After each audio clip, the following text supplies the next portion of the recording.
It's my first time. Forgive me. Microphone's on. It's Palworld. I am playing Palworld. Now, why would I do that? Nobody's playing Palworld anymore. It's been 4 months since it was released.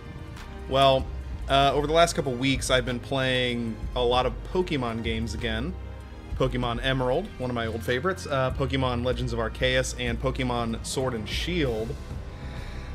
And that brought me back to playing Palworld again because, I don't know, I can't get it out of my brain. This game came and went in January of this year, just completely exploded on the internet, just blew up all these discussions about the video game industry, things like AI usage in creative arenas, things like originality, a lot of other weird stuff. And I just wanted to kind of come back to it because I played this for about 50 hours prior to today, and I had a lot of mixed feelings about it. So let's take a look at it together. Let's see what's going on with it. I'm going to make a new one here, and we'll just go with that. Whenever I've played this game, I usually have just kind of kept the difficulty on, because I tried playing on a casual. Yeah, it's casual. I tried playing on the casual settings, and it's actually, as much as I hate the grinding in this game, it makes it too easy, and then it's just really boring. I don't fault them for struggling to balance a game like this.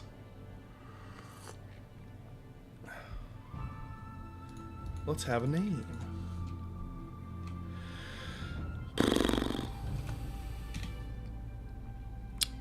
I'm gonna name our character, our friend here, after one of my favorite YouTubers. There we go. And let's just find a friend. I'm not super... Actually, I like that guy. I'm not super concerned with how we're gonna look, even though we're gonna have to stare at this fool for however long. Yeah. Good face.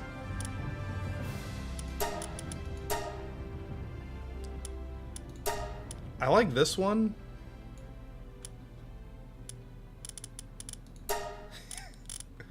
I like this one because I've decided that we're gonna have a very severe man.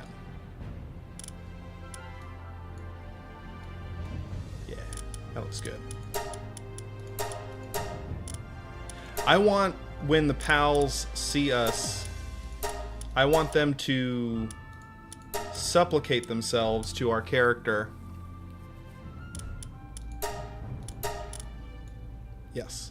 So that they can spare me the trauma of needing to beat them within an inch of their lives and trap them in our magic balls.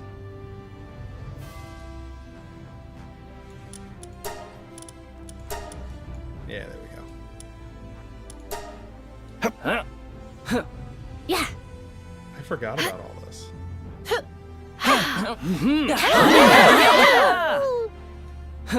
Okay, no more fooling around. It's always the boring part of the game. So, again, the reason why I wanted to come back to Palworld, I'm actually taking notes. Because I've been writing about all of these things that happened when Palworld was released. The huge polarized discourse again around this game was fascinating to me. I actually didn't buy this game on release. I think I bought this like 10 days later. I finally gave in, and I just kind of wanted to see what the hell was going on with it. And again, coming right from playing Pokemon Legends of Arceus, I wanted to see, or rather, I wanted to kind of just sort of compare mentally what really the big difference was. And here's one of them. I didn't know these existed the first time I played the journals. I always thought this game was kind of really light on lore, and I never read these. I think I maybe was finding them the whole time, but I never bothered reading them. So let's read them.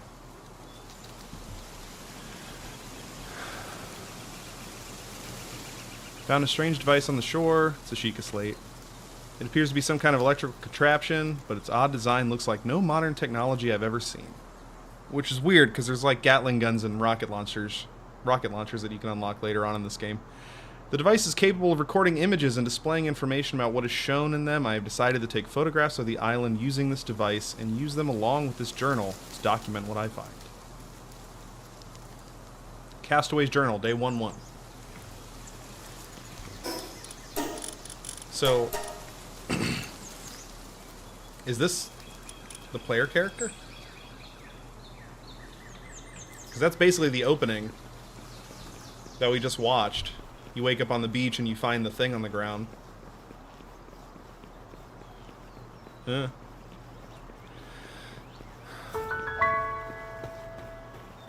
So, I remember thinking when I first played this game, I walked out here, and I thought, oh, it's Breath of the Wild and Elden Ring, the mashup. But I have to give them credit, because like looking at it again, you know, even if you're kind of copying somebody else's homework as tightly as Pocket Pair did with this game, you know, it's all in the execution, right? This isn't a bad kind of windowing into the world that you're playing. Just kind of stepping out and like there's the Elden Ring tree. You know, this is all the Breath of the Wild stuff, Sheikah Towers and stuff. But at the same time, you know, I think I remember when I was playing, I didn't get super far. I think I beat the first 2 towers. That there is a good amount of variety, and the world itself is pretty big. And you can see almost all of it from here. I love our dude. Alright, let's get this tower.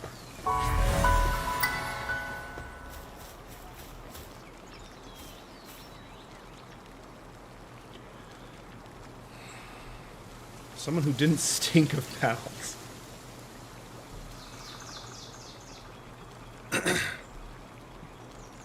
That was another thing about this game I remember being very funny coming from playing Pokemon, is the designs of all of these creatures are so cuddly and so cute, and then like she's holding a shotgun and she's like, glad somebody washed up here doesn't stink of pals. It's like there are people in this world who hate these things. Yeah, free wood. Alright. That's nice, because the thing, I'm not gonna lie, the thing I actually hate the most about this game is this part. The survival crafting part of this game sucks. Hooray! Goes to wait. You.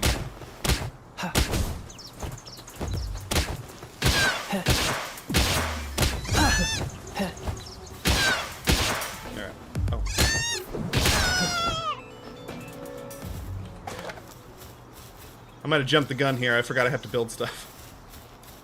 Alright. Yeah.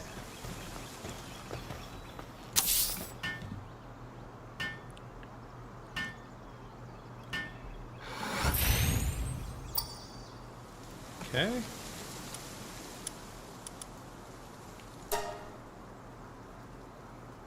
Sure.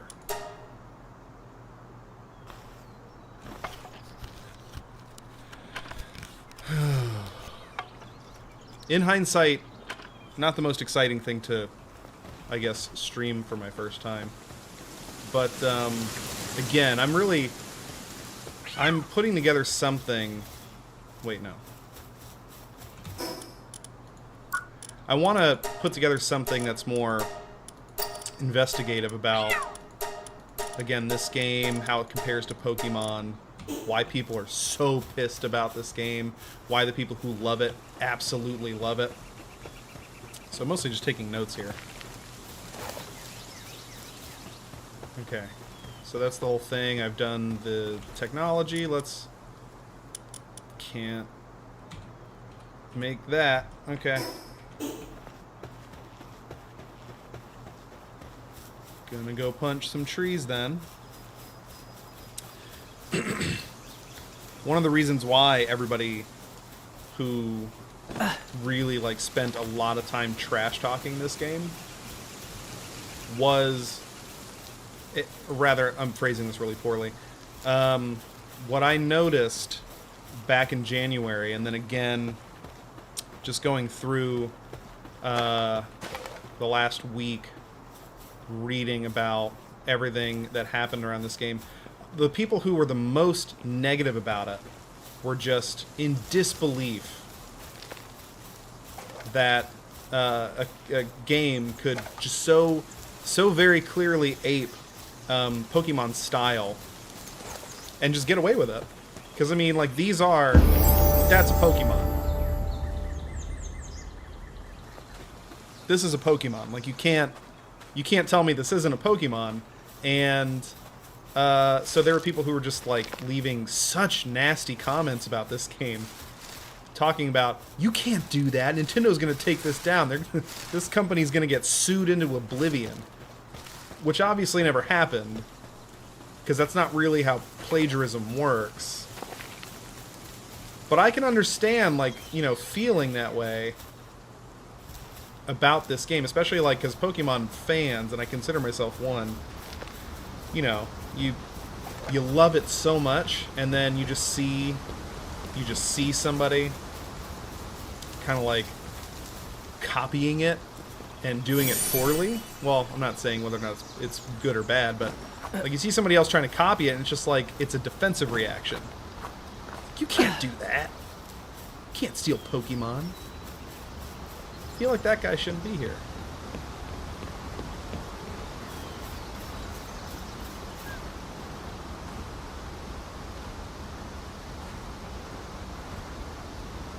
That's cute. I personally, again, I know that I just kind of tipped my hand there. I said that that's not plagiarism. You can't say that because a game has creatures who are similar to but legally distinct from Pokemon, and they're called pals. And they didn't try to call them pal monsters.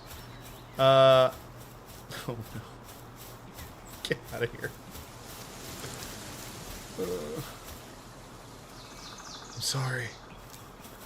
That's not plagiarism, especially because this game is it's so wildly different from Pokemon. Even Legends of Arceus, the one Pokemon game that was ostensibly open world. There's always the joke about how this is Pokemon with guns, and that's a great meme. It's an example of why they're allowed to get away with it too, because, you know, if you do something just different enough, I'm not going to make that. If you do something just different enough, then you're allowed to get away with it. It's transformative. Electabuzz with a Gatling gun.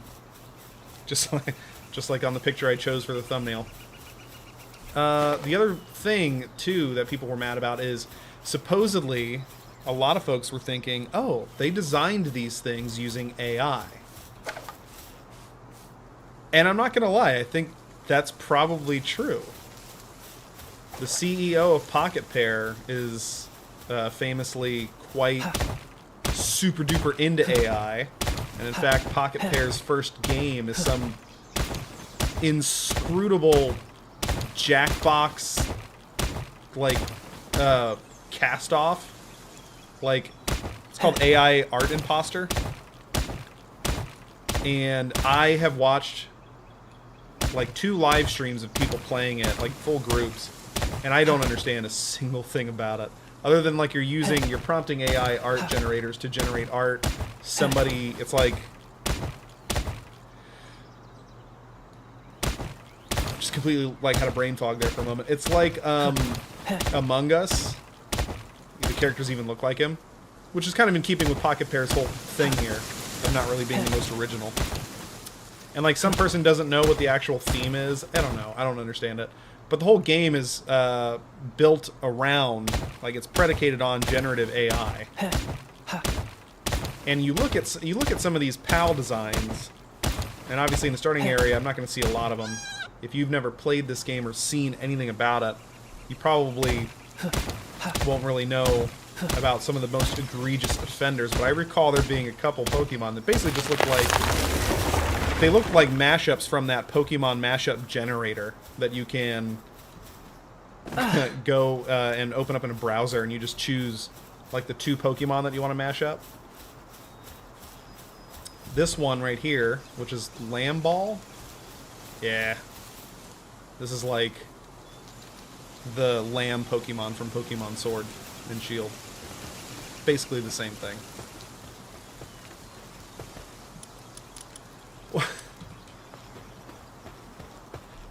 I'm distracting myself by talking, and I forgot that I need to actually get the stuff to play the game. You can't just find this stuff on the ground.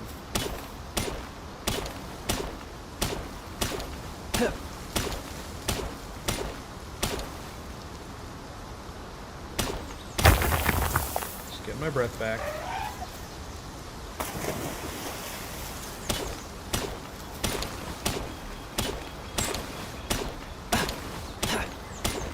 This is just reminding me of Donkey's video, which is just him getting wood the entire time, pretty much.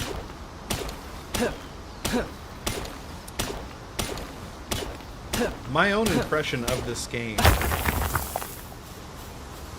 And again, I was just playing last night Legends of Arceus, which is my favorite Pokemon game. And I'm horribly disappointed that that Game Freak and the Pokemon Company are not continuing down that path. Instead, they made Scarlet and Violet. A point in this game's favor. So, this wasn't mine. I didn't do this.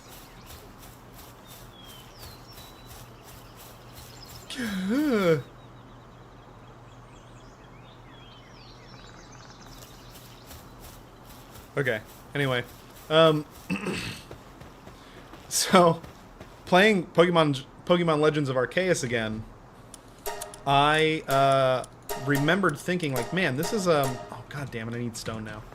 I remember thinking in Arceus that I, first of all, loved the gameplay loop of that game when it came out. I think also in January 2 years ago. Thinking like, this is the game that I've been wanting to play since Pokemon Red. Like, I had a Game Boy Color, and my very first Pokemon game was Pokemon Red. And I remember thinking, I am not going to carry this stuff around with me.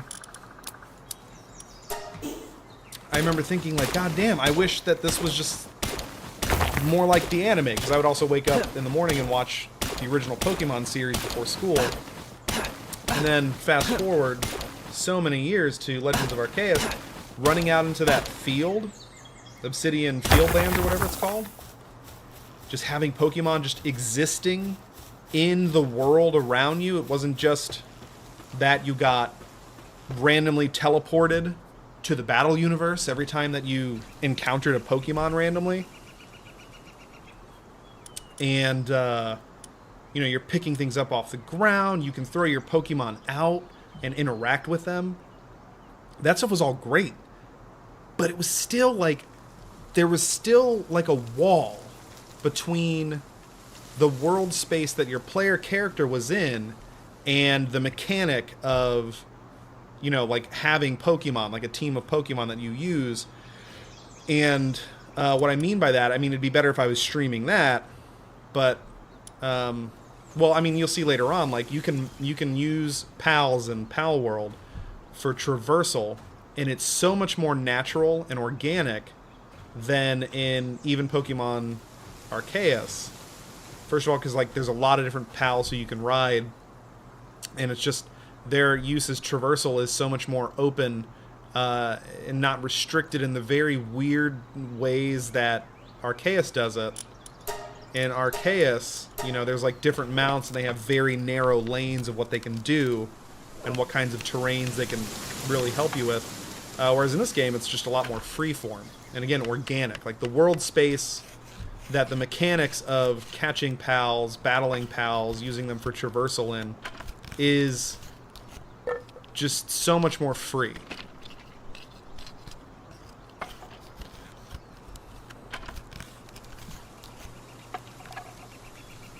Just gonna craft my magic balls here, and then we'll finally get on the road. I didn't mean to...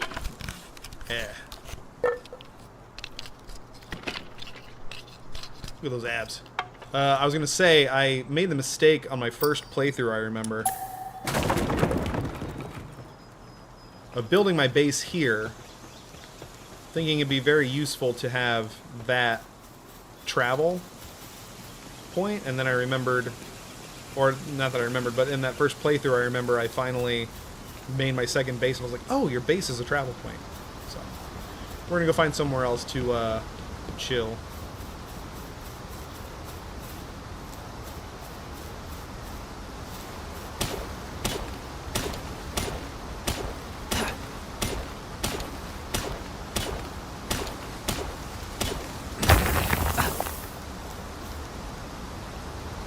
Nice.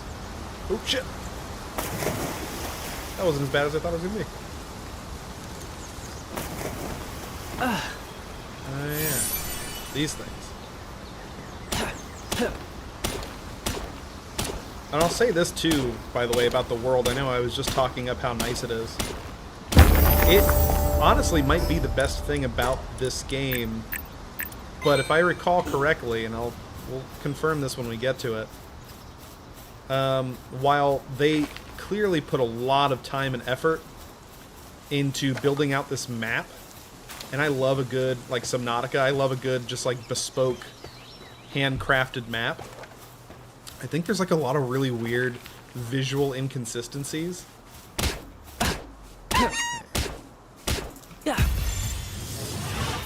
Yeah. Because like... Because, like, you have the design of the pals, right? What's up, buddy?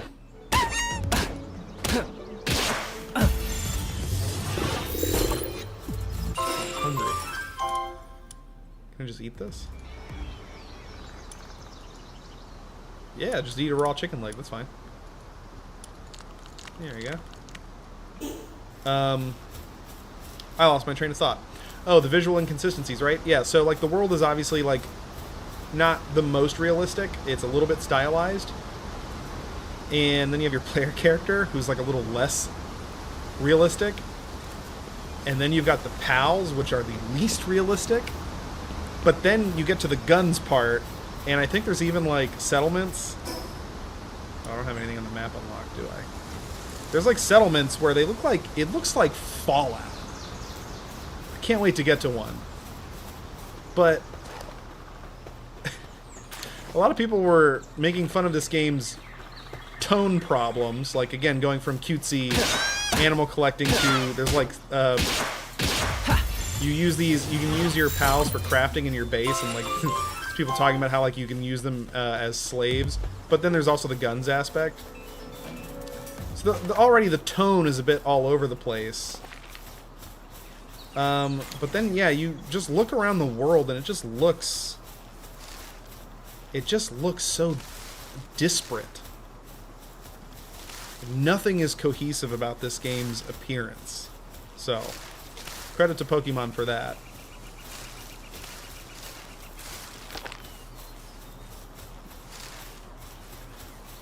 Let's find a house to live in.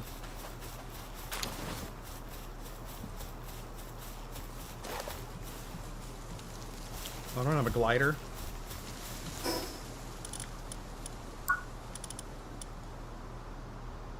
Oh yeah, I forgot to be unlocking my stuff. Repair kit. Do I want that? Yeah. Yeah. Yeah.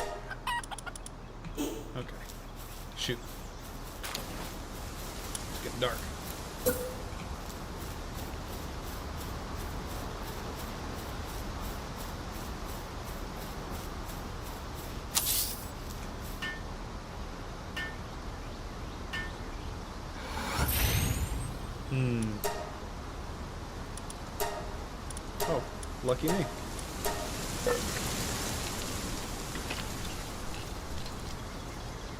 I forgot what happens at night in this game.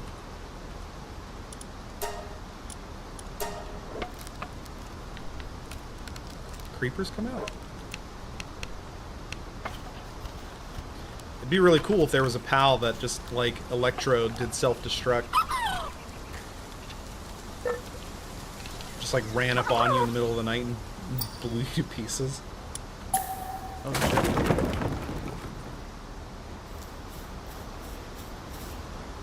Oh, it's because I'm looking at him. Okay. Alright, don't look at him.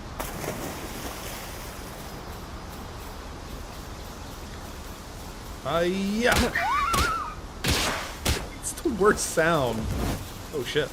I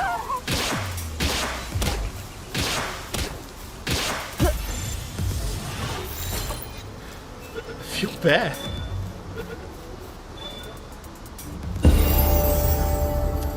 I wasn't looking and it, like, my screen exploded. But yeah, to the talking about like hitting these things and the sounds they make. Oh wait, I should be using one of my guys to fight.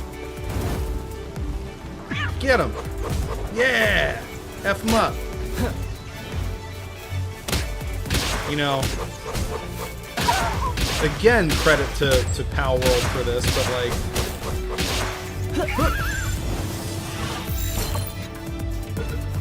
In Pokemon, it's just sort of like a joke that the premise is a bit problematic, right?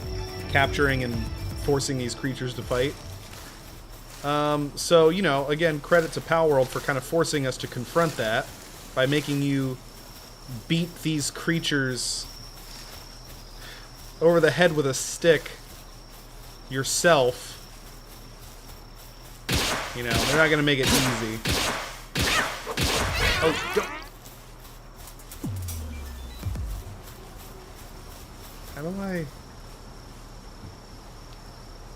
Guess just bring him back. Yeah.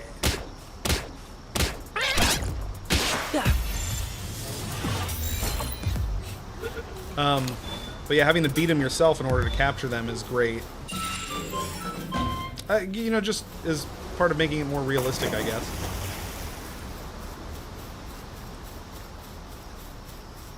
I see something purple.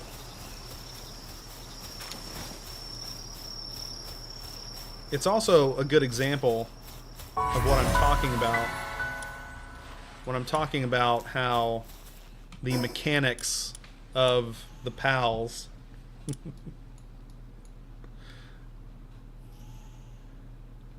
my guy looks like somebody. It wasn't intentional of me to design him to look like somebody, but now he looks like somebody and I can't quite put my finger on it. Anyway, yeah, the mechanics of the PALs existing in the world around you, the fact that you can join the fight and the fights are happening in real time, hot take, I love it. In Legends of Arceus, I don't like that. In Arceus, you know, they still do the turn-based fighting. They kind of do away with the teleportation to the combat world, you know, because when you throw out your Pokemon to fight in Arceus, it's in the space that you're in. But, you know, it's still the same turn-based battles that you're used to in any other Pokemon game. That's fine. I get that. That's Pokemon gameplay. That's another way that PAL, by the way, or that Pocket Pair, I think, avoided... That Pocket Pair avoided, I think... like technically being able to be accused, like they kind of eliminated liability there by making the combat in real time and again happening in the space around you. It's different and it flows better. I enjoy that aspect of the game, and I think like yeah, because you can have 5 at a time. And they have like passive skills, which I think is like analogous with the abilities. Like abilities in Pokemon, but then they learn their moves, and then there's There's not like HMs and TMs, but like you find they're like fruits, I think, and you can teach your pals new abilities, and then you can swap them out and you can choose which ones they use. And there's like type advantages and all that stuff. It's, you know, there's a bit of strategy involved. At the same time, if you're just like, if you get dropped into an enemy like camp and there's just like a million guys, it turns into chaos. But like, oh boy, get him. That's the thing too, you can juke, and I think, yeah, there's a dodge. Oh shit, that's that.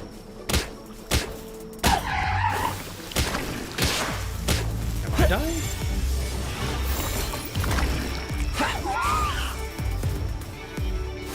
Fight him!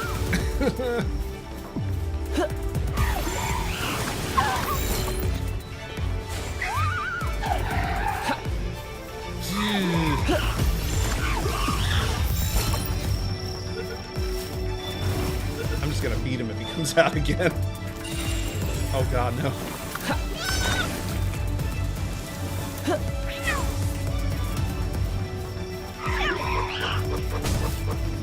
This is... Who's been knocked out?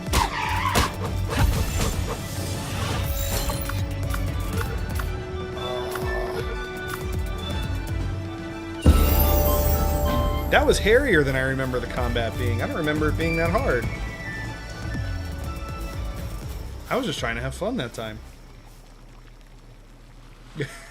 Why am I looking at this dude's knee? Your new face? Don't tell me. An outsider? Skilled islander. Take your word for it.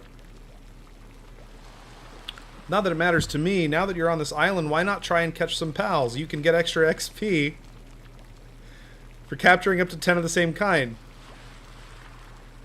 Gee, thanks, developer.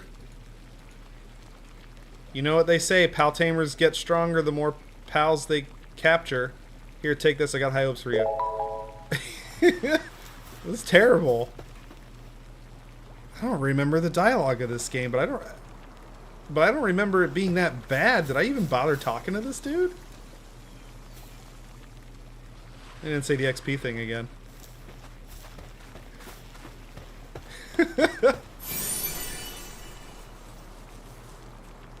You know, most games would try to disguise that. If you're gonna have diegetic tutorials, like if you're gonna tutorialize from the perspective of a character within the world, you know, they would kind of disguise the language a bit and not just outright say, when your MP is low, rest. My MP? What are you talking about, skilled islander? Capturing more pals gets you XP. Can you imagine somebody like... Can you imagine if you were like on a football team or something? And the coach is like, alright, we're gonna run 10 laps around the building today. Build up that running XP. Look at this guy getting running XP. Come back here. I don't want that guy, actually. Oh, that reminds me, we got a journal. Let's read that. I want to read all the journals. Oh, and I got the first one, too. Castaway's Journal, day 20? Is that the Roman numeral for 20? Excuse me. This world harbors a secret. I was convinced of this when I began re-examining the globe's geographical features for my research toward the end of last year. Looking over the islands of the world, I noticed something strange. It felt like a certain area was empty, so to speak. Yeah, oceans, you know. I knew there should have been something there. It was unbelievable to me how no one could have noticed such an obvious absence in this location. With a few months of preparation, I was successfully able to guess the location of an island based on my hypothesis. With conviction in my heart, I chartered a boat and set out to the island alone. Okay. I mean, that's not super unbelievable. You can track, like, underwater mountain ranges and tectonic plates and stuff.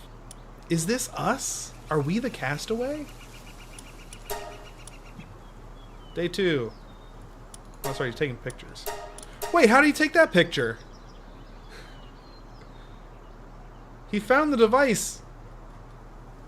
And he's using it to take pictures. He took this picture. Alright. Day 2. Apparently there's a day 1, 2 that I'm missing, but anyway. As I explored around on foot, I found a sphere that emits a peculiar blue light. I threw it without much thought. It's just like, I don't have anything, like, just like, what's this? I threw it without much thought, and the creature it landed near transformed into what seemed to be light, as though the sphere had absorbed it. Yeah, that's the first thing I do when I find, like, mysterious technology. I just throw it at things. Unbelievably, when I tried throwing the same sphere again, the creature reappeared from the light and stared at me with what seemed like an amicable expression. I mean, if you threw something randomly at me, I don't think I would be amicable about it. As I began to create a shelter to protect me from the elements, the creature astonishingly began to help me. How useful. Wanting to deepen my connection with this living thing, I decided to name its kind Pals. To match, I christened this land Palpagos Islands.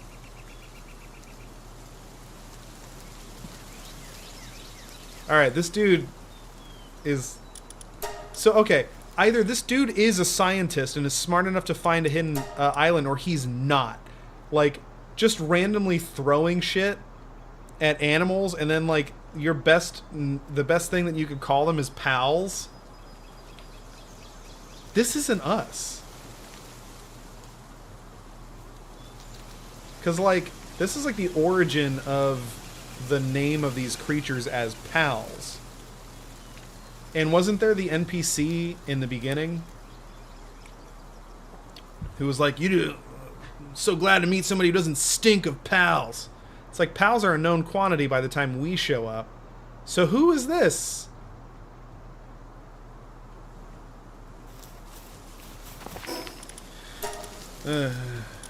I was going to just dump everything in the wake, because I remember that being the biggest pain point of this game, but I don't want to die. So, there we go. Anyway, what was I doing? The lore of this game sucks. I wasn't missing out on much, I guess, when I was skipping reading the journals last time.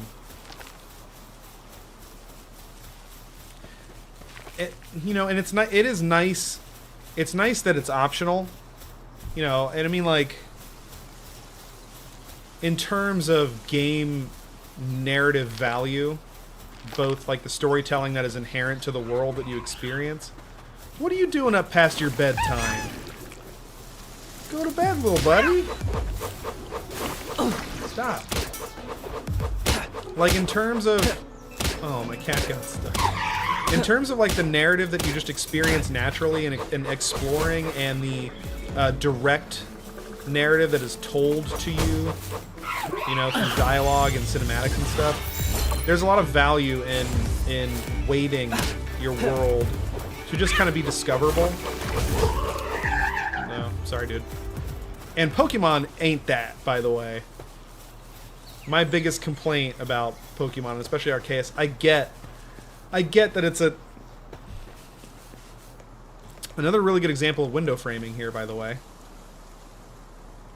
This is a good view, you know? I thought that was me, actually. I'm hungry again. Eat some berries. I know that Arceus, as all Pokemon games are, like, these are games that are designed first and foremost for, like, a younger... Oh. These are games that are designed for, like, a younger audience. They always have been. Pokemon is, like, it's a kid's franchise, right? And then I, as the elder Pokemon fan, can't really complain if the games are, you know, too easy or anything. But there, you know, there's a balance, I think, and the problem with, like I played Sword recently, and then I played Arceus. These games just don't shut up. They do not let you go. I recall thinking, like, I timed it this time when I started a new game in Arceus. I think it was like an hour from the moment I created my character without, like, just like, I wasn't just hammering the B button, but I wasn't, like, rereading every word, but, like, if you just go through the start of that game, it's like 45 minutes to an hour to get to the part where you just get to play the game. And I'm not counting the part where they take you out on a leash into the first setting, make you capture, I think it was 3 Pokemon, and then bring you back. And make you go through a whole nother bunch of useless dialogue. It is the worst. And the story of the game sucks too. There's like no stakes to it. Though to be fair, I don't know what the stakes are in Palworld either. I mean, it's a sandbox, right? I forgot what the tablet said when, like... I forgot what, like, the Sheikah Slate says when you pick it up off the beach. It's something about the tree and the towers. But it's like, you know, you're not really invested in the stakes here. No! God damn it! Yeah. No! 2 left?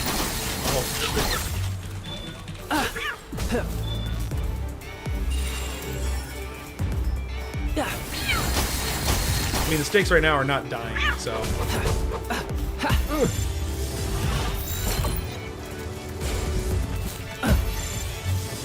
Haha! I don't have any other pal spheres, so you better not come out of there. Alright. Yeah, my main motivation right now is to not die. And that's the thing, like, you know... It's nice to be able to just explore this world at your own pace. This was a reason why I think I liked it, too. I put 50 hours into this game back in January into February. There's a lot of value to just sort of being given this reasonably deep... There's like 100 pals or something. And again, I showed you, like, they have abilities and they learn moves and stuff. Being given those pretty deep mechanics, that kind of collectathon type thing, and they're just being given a huge environment that's big.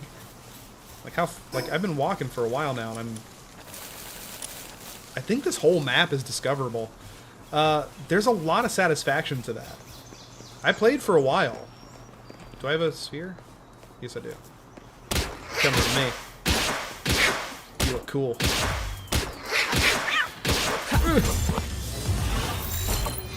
Oh,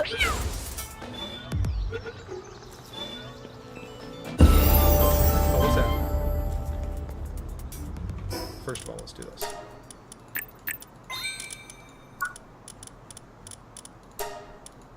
I should probably start building some stuff. What is all this? I can't afford this with all the points I get. I think you get more points from other activities. Make a bet. How is this different from my stick? Might be tough to get a home run with a pal. It sucks. Why would you say that? Berry plantation. I recall the base building was okay. This is the weakest part, honestly. I love a good base building game. You know what the best one is? It's Valheim.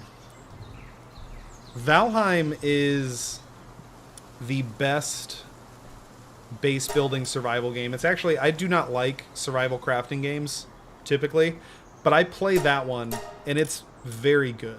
I'm not going to lie. Do I have to get these things? Yeah. What's that? Use it as a flamethrower. Oh, yeah. Some pals have, like...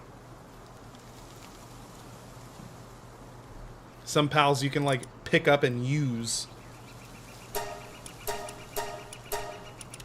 Yeah, the base building in this game is alright. I remember, but Valheim, not to go off topic here. Valheim, I bounced off of a few times, and then I really gave it a chance, I think a month ago. And then I was QA testing a game I can't talk about, because it's not out yet. I took a break from playing Valheim to do that QA testing, and then here I am doing this. But I'm going to go back to it when I get some free time, because that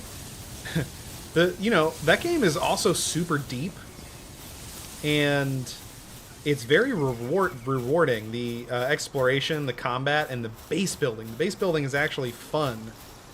because it's really complex. Hey, I found one of these things. Look at this. Look at this shit. This is a favela.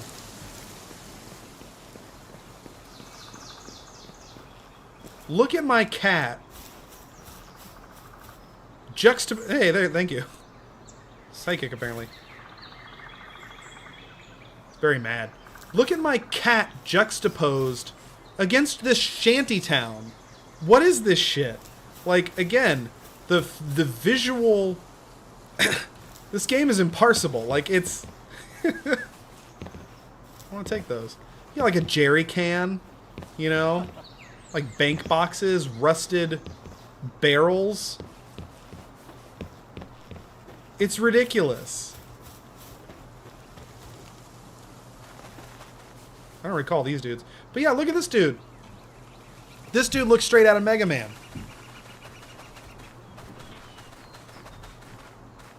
Reliable PIDF. Palpagos Island Defense Force? Officer. Hey, pal Tamer. There's hardly anyone around here now, but before the Rain Syndicate came, many more people lived here. Oh, we're gonna get some lore. Because of that, my income is really taking a hit, you know? Yeah, man, it's hard all around. If you're in trouble, let me know. As long as you pay, I'll do anything.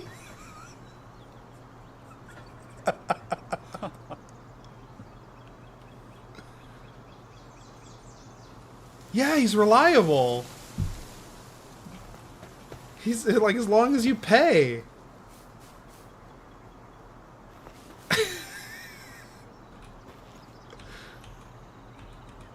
My income is really taking a hit. He'll do anything if I pay him. This guy's got no scruples. Can you pay him? Do I have money?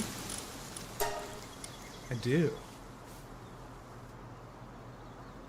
Forgot. Well, there's like merchants in this game. I think there's merchants here, actually. Where are you? Enthusiastic amateur researcher. Ever bumped into an extraordinarily strong and big pal? I got a couple extraordinarily strong and big pals. I like to think I'm an extraordinarily strong and big pal. Just my speculation, but it seems to be some kind of leader who controls the pals around. He's talking about the big ones. If you can make it your ally, it would sure be handy, but it's super powerful, so be careful. You know, not the most clear language, but I think I'm picking up what he's putting down. Village Chief. Have you ever been attacked by an enemy and lost a pal? If you have, try asking the pal merchant about it. They often find lost pals. I don't ever recall losing pals in my last playthrough. If your pal's on the market, you might be able to buy it back. The Rain Poaching Group is selling pals they've poached and stolen to merchants. Really, what horrible people they are. I just wish someone would take down their boss. That's the first tower, right? Yeah. Oh, that's that's the E-girl and her Electabuzz with a chainsaw. Chain gun. Okay. Establishing some characters here. Ever explored a cave? I have, actually. In real life. I've heard that caves are home to loads of unique pals. What's more, there are even treasure troves created by pals with a knack for collecting stuff. Give me a shout if you spot any caves, won't you? I don't Is this like the Tears of the Kingdom well lady? Can I come back and tell this person about caves I find? What? Did they add this effect?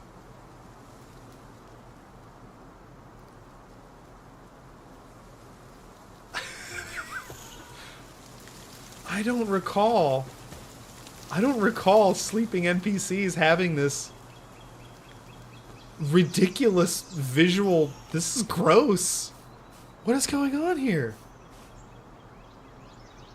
The innkeeper. Welcome. Haven't seen your face before. How could you?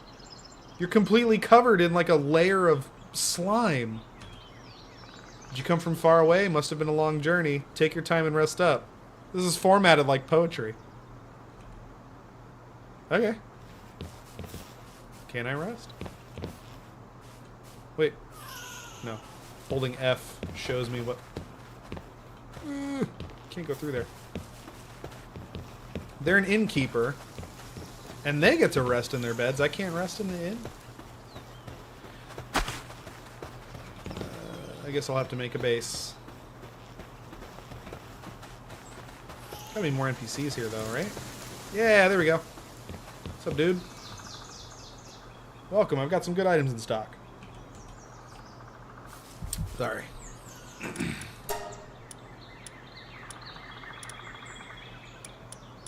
Oh, cool. Oh, I remember these. These, like... these, cosmetics aren't super great looking. This is new, though. The wearer's attacks will not reduce the target's health below 1. That's very useful. I would like that. And then just a bunch of other stuff. Can I sell anything? What do I have that's worth money? I got a key. I forgot what those are for. Okay. Well, yeah, so perfect example of what I was talking about here. Let's blow this popsicle stand.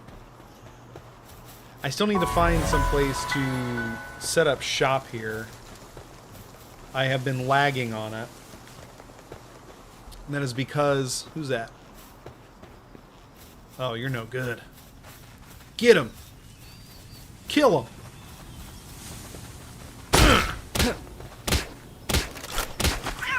No, shoot my cat!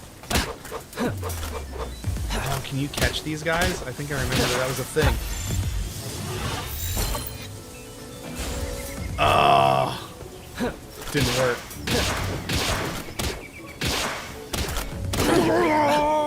Oh,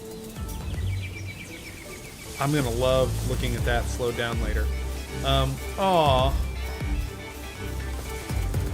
Kill Pumbaa.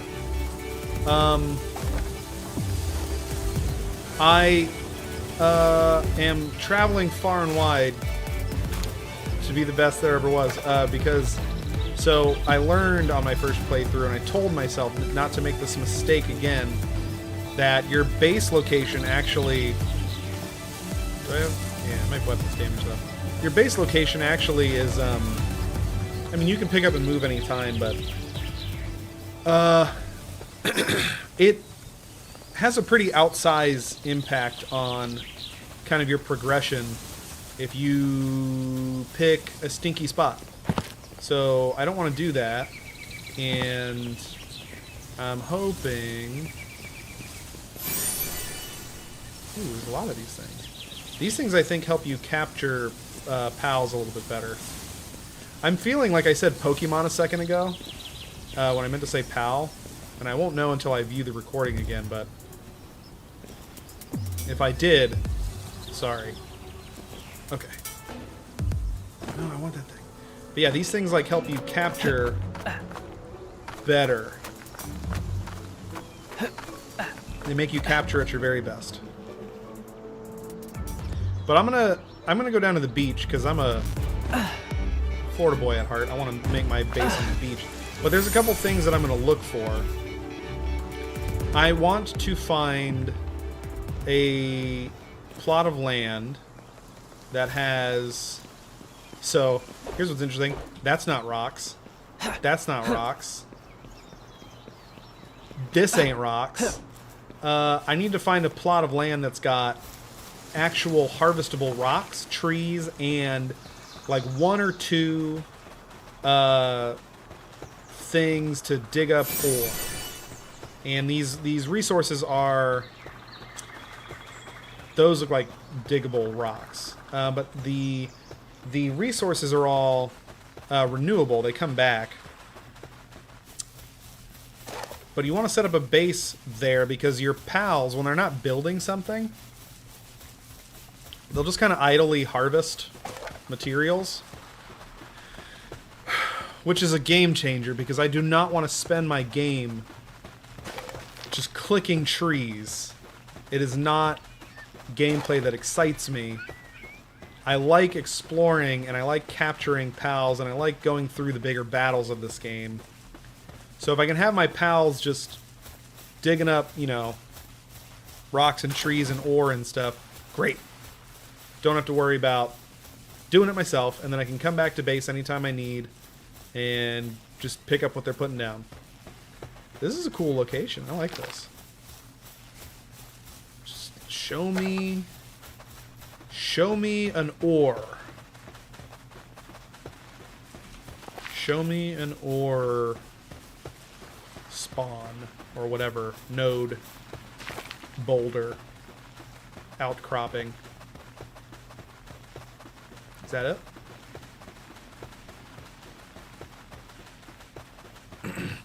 An ore.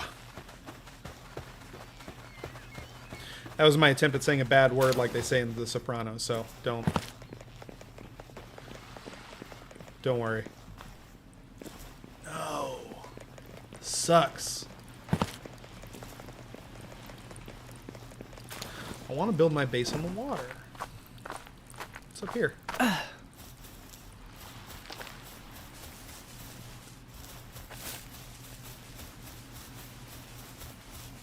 There's an ore. Distinguished by its shininess. I don't want to build up here, though. This place sucks. Good view, though.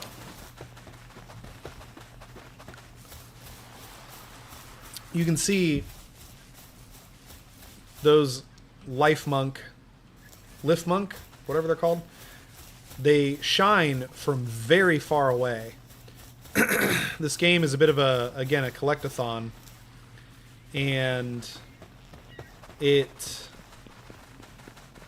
really helps, like, propel you. Where am I? It really helps to propel you forward.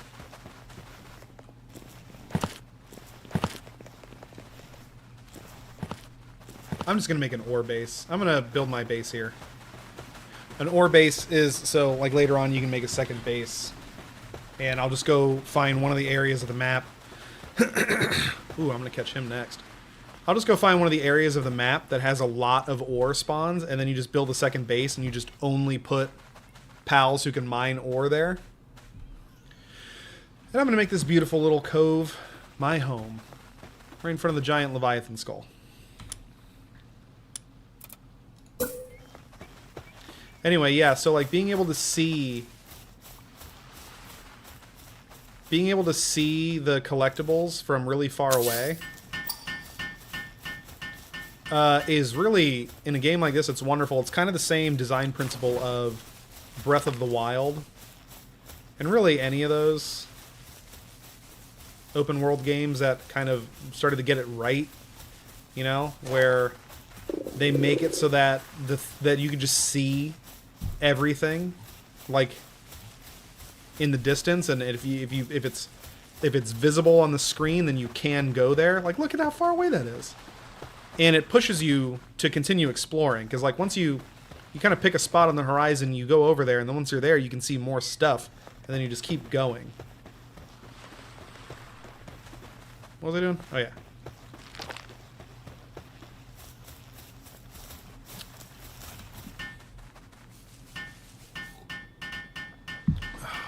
Time to make the rust cube.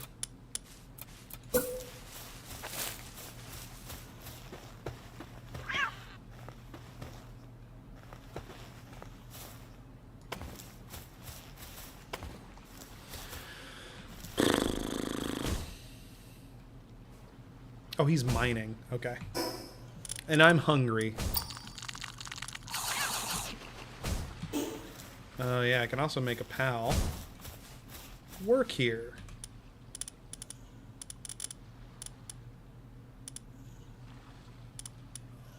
Yeah, you. Get to work. Get busy. Anyway.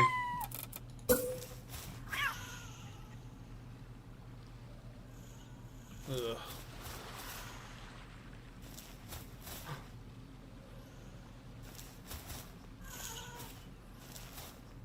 I want it. There.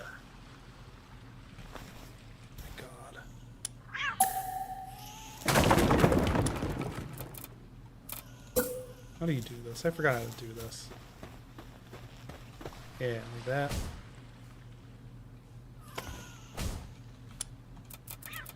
Like that. No. Go away. This is very exciting to watch, I'm sure. I would like the stairs to go that way. Never looked at the skybox before. That's just the moon. By that I mean I'm pretty sure that's just our moon, our earthly moon. Luna. Okay. Anyway. Yeah, this is what I mean. This sucks. I hate base building in this game. Okay. So then you do that, and we're just gonna do this. And you're gonna actually go away. Controls aren't great. There we go. Go away. Because I want...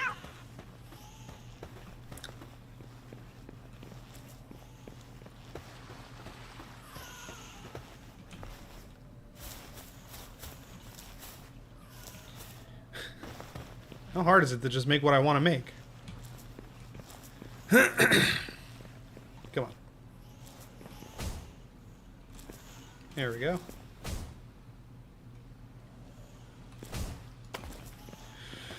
Is that right? No.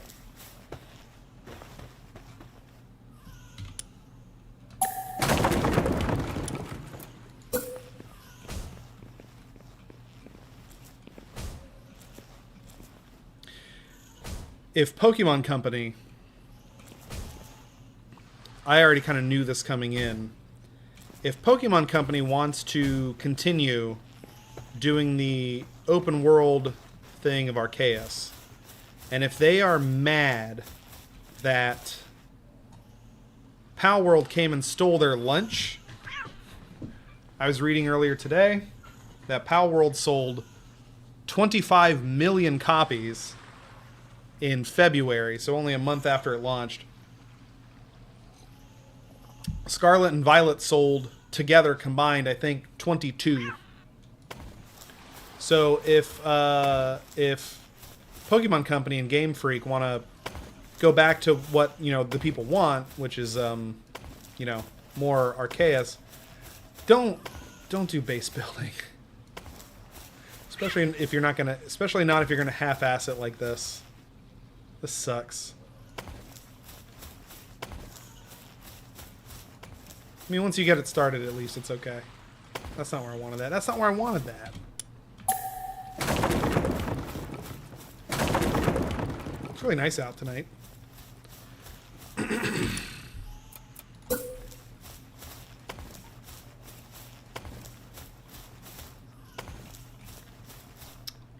I want to do another layer? Yes, I do. Gonna do a... So what is this, 5x5? Yeah. I like that. Nice big house. And I'm gonna sleep over here.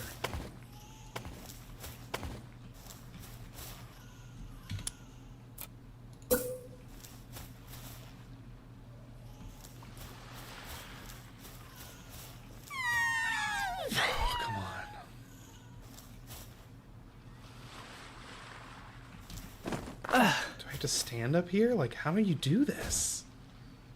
Oh my god. I don't have any wood. Of course.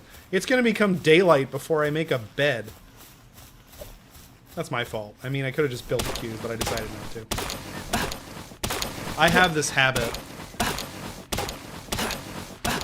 This is my problem. This isn't the game designer's problem, where if I am playing a base building game, and this might be why I do hate a lot of them, is I try too hard. And that's a me problem.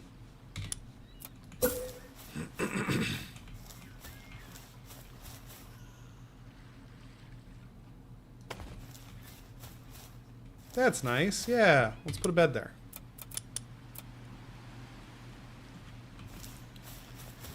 Wood. Oh, I think I can, yeah, first of all... Ooh. I actually have... Oh, damn it. The hell? Oh, they dug up the rock. I need to switch out my team. I forgot. This is another trick I learned, by the way. Put a chest that you try to keep empty right by this thing, because when you do have a base that's just for mining ore, and you want to transport it between bases, you can have it there in a chest right here, completely over encumber yourself, and then just teleport to your main base and just put it in the chest, and then you're fine. Yeah. Printed workbench and a shoddy bed. I'm trying to make a shoddy bed. Let's put all this stuff away.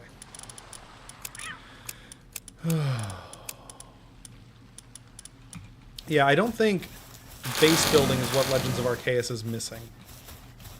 And again, I ostensibly wanted to play this tonight and kind of talk through my experience to understand, like if Palworld came along and it was so contentious because it stole Pokemon's lunch, you know, then what would Pokemon need to learn from this game to move forward, right? There are a lot of pluses. I love this. Look at them go. Look at my little cats. That's beautiful. The fact that, like, they exist, again, I mentioned this earlier, your pals exist in the same world as you. And Arceus kind of... you got frozen there. Arceus kind of does this a bit. Like, you can throw a Pokemon out and it'll collect stuff from a tree. And if anything, that's... Now that I think about it, that's okay resource, like, grinding. Because I never felt like it was a grind. As I played through Arceus, like, you're always throwing your Pokemon out to get tumblestones and... whatever the apricots, whatever those things are called. And that's fine. But, like, you know, you throw the Pokemon out, it does a little animation, it doesn't even touch what it's touching, and then it comes back, right? That kind of sucks. This is great. Like, you throw a pal out. See, I almost did it. You throw a pal out, and it just kind of gets busy. That's great.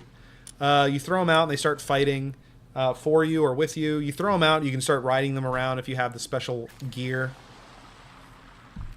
You know, and just that organic nature of coexisting in the space that they live in, that you are kind of playing with the same mechanics that they play with, that they affect, that's great.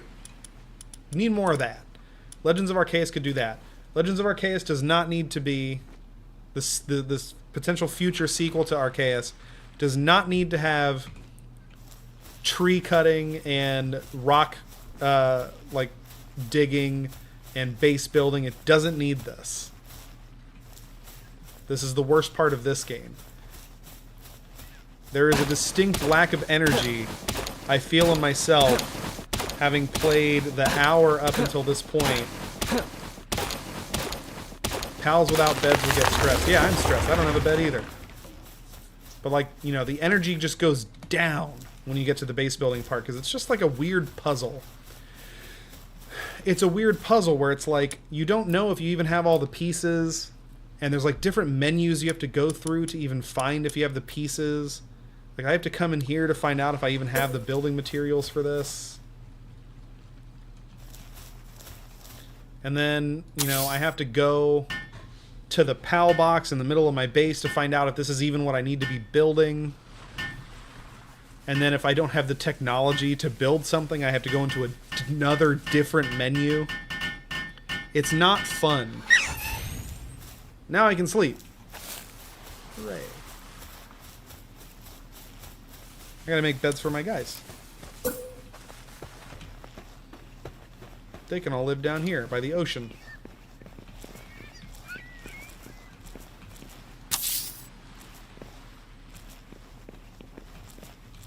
This is a cozy little spot. Pal's sanity decreases while doing work. Yeah, that's the other mechanic that Pokemon doesn't need.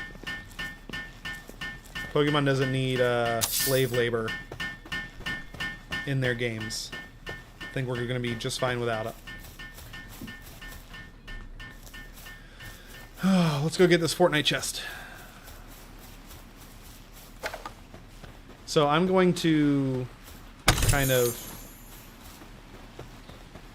not really build too much more infrastructure. Let's just kind of get a bit of the crafting stuff out of the way.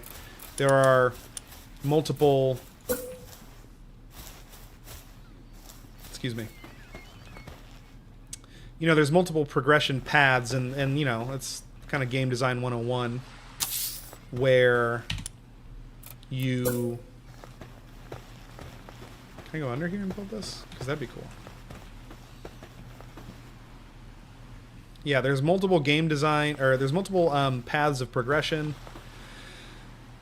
That way, like, you're kind of keeping the experience fresh for the player. I'm not getting that back. God damn it. And so we'll just do this, and then we're gonna get on the road again because I'm tired of doing the base building part.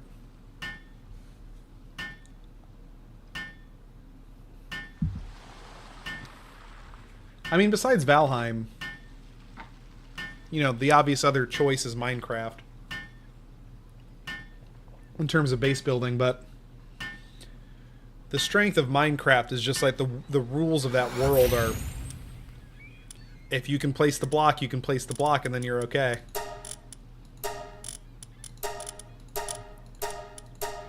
The rules behind the base building in Palworld are kind of inscrutable.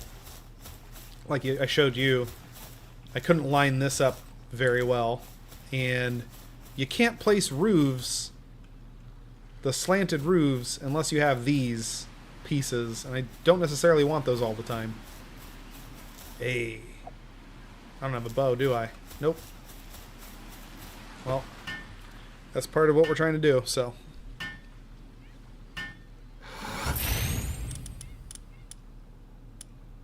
Do I? Yeah, I'm wearing armor. Okay, I need cloth.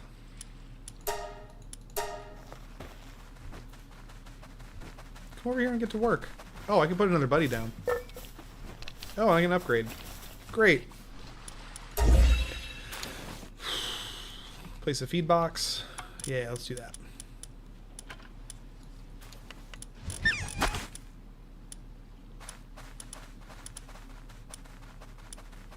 What do those mean?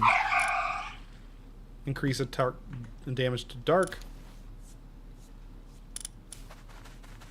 What is that? 10% increase to player attack. Very cool.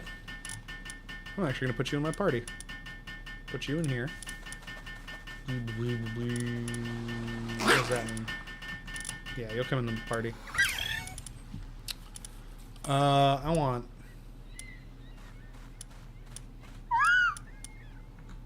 Yeah. You come in here. And... you come here. Wait, what did I just do? No, I want my Depresso back. Yeah, you go there. Alright. And then, oh yeah, I was going to put... let's put a sadist in the base. There we go. Get to work.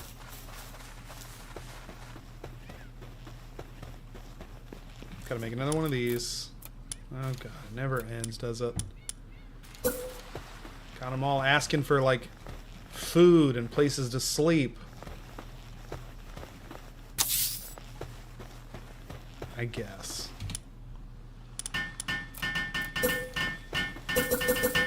I need more wood. I never caught any wood cutting pals, did I?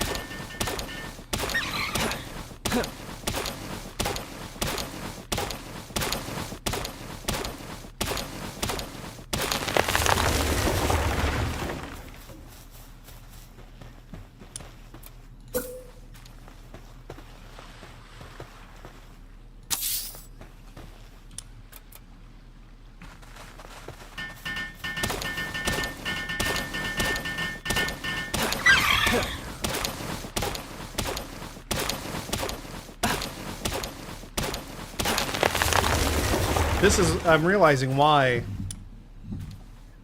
the gameplay was so much more exciting. Because I didn't have to stop every 5 minutes to go chop down wood.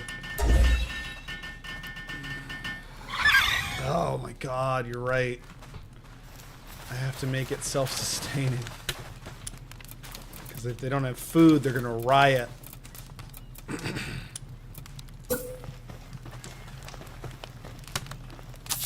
Which means I really do need to... Oh, wait. Do you? Yes. Okay. I have everything necessary to at least... Except for wood. I have everything necessary to leave this base forever and never come back, never have to come back technically, once I get them their food farm set up. I remember this now. Nope. Oh. I ran out of stamina.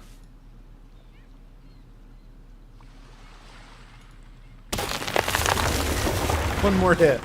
You couldn't have just done it one more hit? Where should I put this?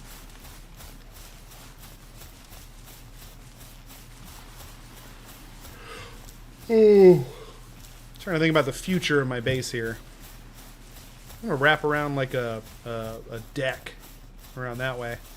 So let me put this farm right over here.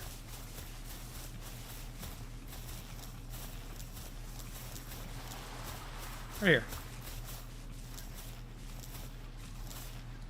There we go. Alright.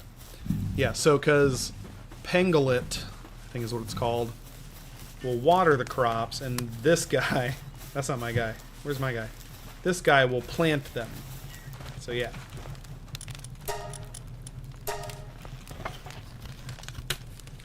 I am going to take a quick potty break.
So I've been playing long enough that I forgot what my guy looked like, and now that I am looking at him when I came back, I realize he looks like Mandark a little bit from Dexter if he went to a rave. It's very good. Alright, so. Hooray! The parachute. And I can upgrade my base again. I will do this last one now that I think about it. But do I even have that stuff unlocked? I do. Okay. That's the Palgear workbench. Okay.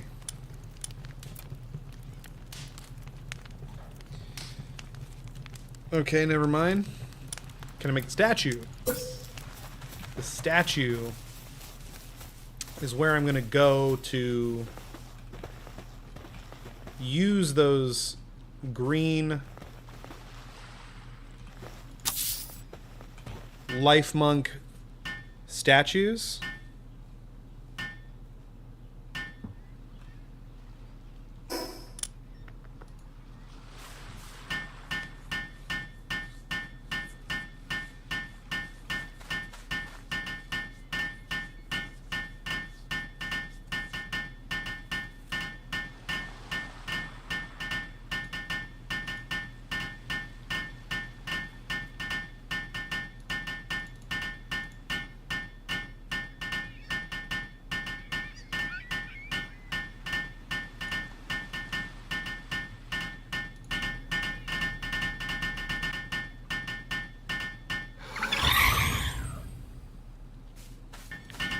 I can't tell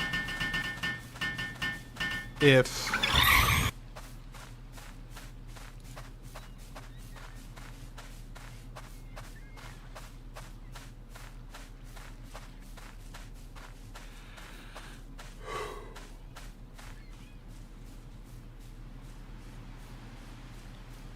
couldn't tell if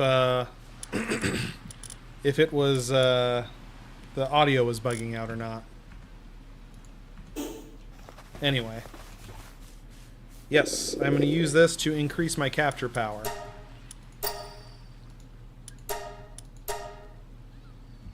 Very good. And then before I leave, well, let's put some food in here. Actually, give me that. Just gonna eat raw mushrooms right out of the ground.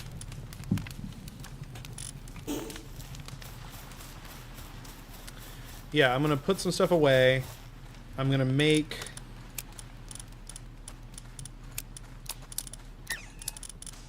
some PAL spheres, and then we're gonna get back to exploring. Talking a little bit more about where did Pokemon go so wrong? I need wood. Because of course I did. It's always wood.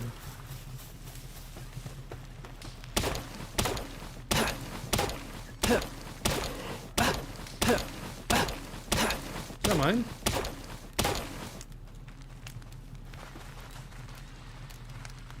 Probably.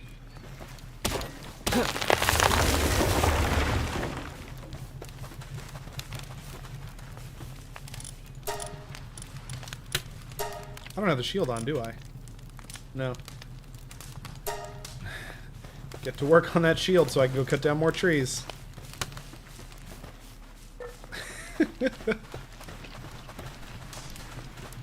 That doesn't look sanitary. I've been in restaurant management for a long time. You can't just drag food on the ground like that, buddy.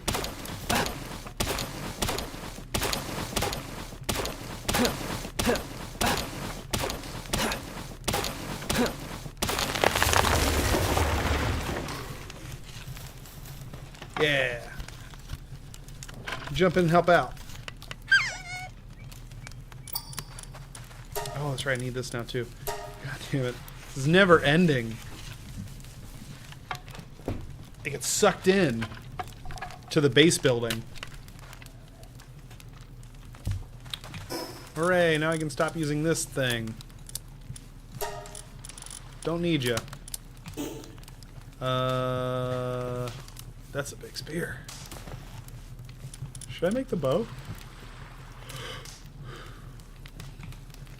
Need more wood. This is literally the donkey video now that I think about it. And for that, gonna need some wood. And for that, gonna need to go get some wood.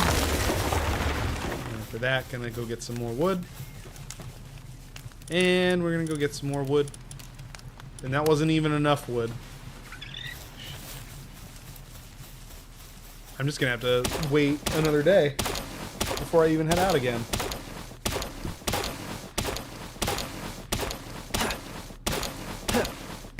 I'm realizing that I've been very vocal the last like 15 to 20 minutes about just how shitty it is. And I don't want that to come across as being like played up, but at the same time I recognize that it's probably not the most, it's probably pretty annoying. So I'm gonna stop, but I do want to put a fine point on the matter. It is because this is really sucky gameplay. There are better solutions to this form of gameplay. If you make an exploration game, you should really devote like as much time as possible to the exploration, the capturing of these pals, like going and filling out your pal decks, which there's no excuse for that. They could have called it something else. But yeah, this, let's just be done with it.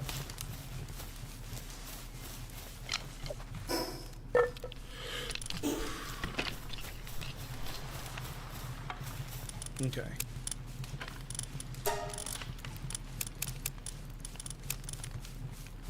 Yeah. That's alright. I don't want to make another chest because... Oh, wait.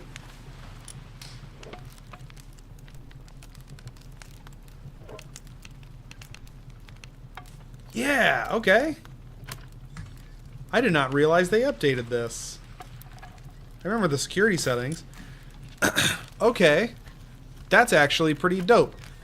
I was not looking forward to getting deeper into base building for another reason. Sorry, this isn't a complaint. I want to genuinely touch on this. So, there are a lot of items in this game. There's a lot of different, like, craft materials, right? Which, whatever. You know, big survival crafting game. You gotta have a lot of materials. The most annoying aspect of running a base was you could have 2 chests. You could have one right here, close to the farm, and you could have another one, like, way, like, up here, like, all the way at the other end of your base. And you would have pals drag berries to the chest on the other side of nowhere. It was ridiculous. It was the dumbest thing. I think they finally fixed it, because now you can say, don't put that in this one. You put that stuff in this one, or wherever. So that's great. I love that. Cool. How many berries we got? Awesome. Did I put down a fire pal? No, but let's do that. Because you're going to cook most of these.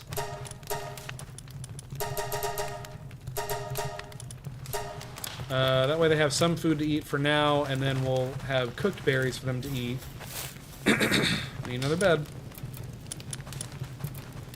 Need more wood. Yeah, because eating cooked food, if I recall, helps them with their sanity.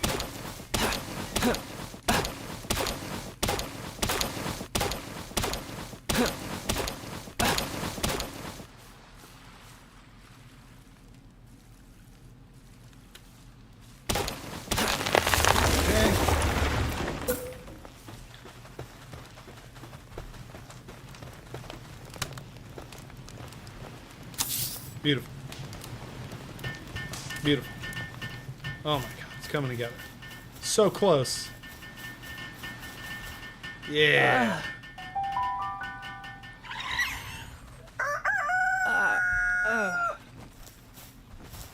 Is that my guy? Hey, what are you doing?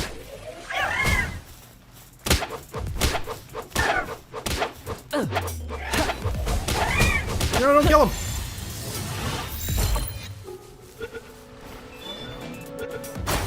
What are you doing? Oh. They're kicking their asses. Alright.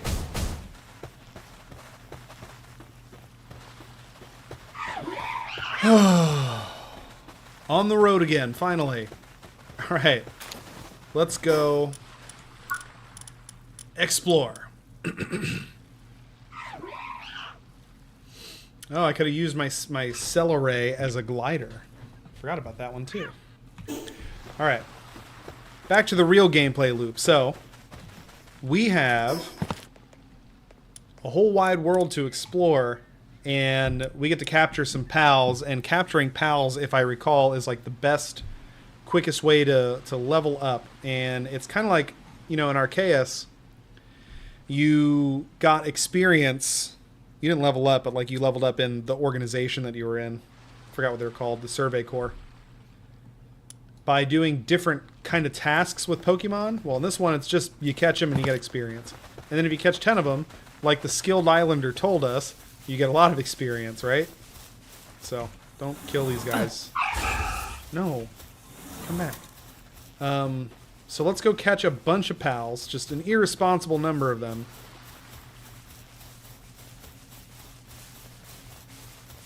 This guy really doesn't want to get caught.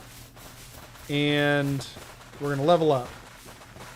And then we're going to level up enough to take on that first tower.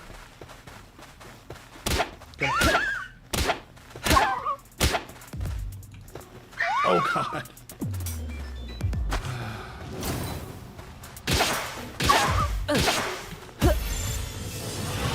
Catch it. We're gonna go do that first tower. Yeah. And I'm gonna do that after I catch one of the alpha Pokemon. What's going on over there? Oh, that's my base. What's going on over there? Hey! From downtown! What? What did I do to you? I'm hot. I know. I saw a journal. Yeah. Alright, very cool. This is a good place to go. Man, maybe I should be using a pal to fight. I just don't want him to kill him though. But yeah, we're gonna go catch a big pal. A super duper pal to help us fight that boss. God damn it. You really gotta feather the throttle on these things. Increase your player level by capturing 30 pals. Tall order, but I got it. We're gonna catch a big pal, put together a good team, and we're gonna go fight Grisbolt. Is his name, I think. God damn it. Come here. Poke. I'm stuck. Its ultimate move, clipping. Yeah. But we're going to put together a good team, a strong team. And Cyan Mandark here is going to crush that first tower. Which I forget what you get when you do that.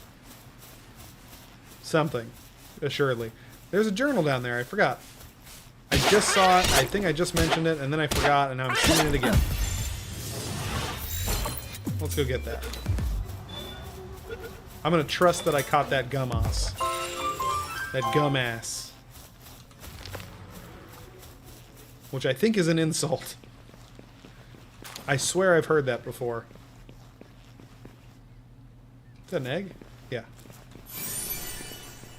Zoe Rain's diary? Is that? I think that's the e-girl of the Rain Syndicate. Let's read.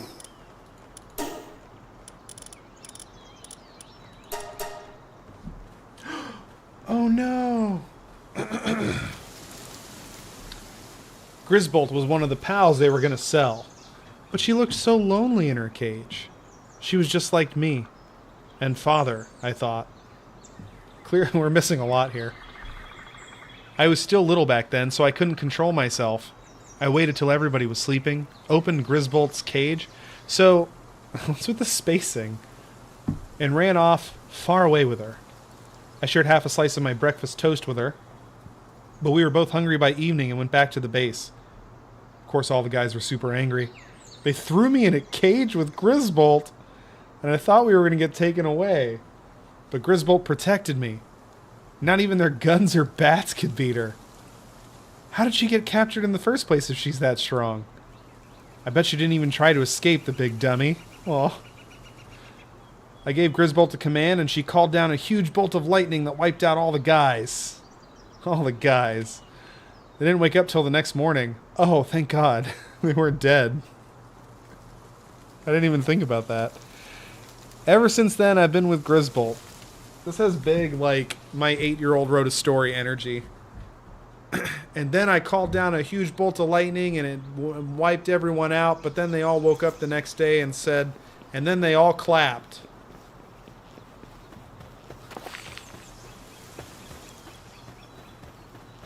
I want to read the first one now. I don't know what we're missing here. What's up with Zoe's dad? No.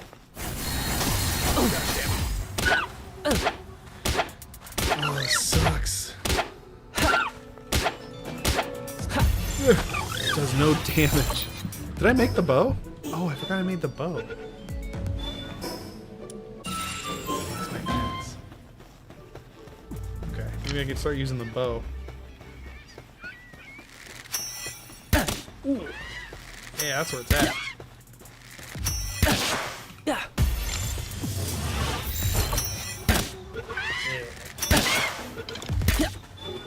Yeah, you're lucky. Oh, shit! I did not see that coming.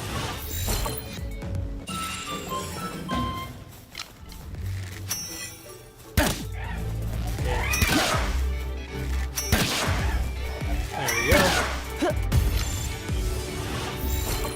I'm not even going to bother with eggs for right now. Hatching eggs and then eventually breeding is kind of like a big thing that you can do to supplement your team.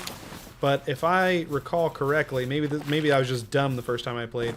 It took me a while to kind of get to a point where I had the the technology unlocked to do it. Like, where is it?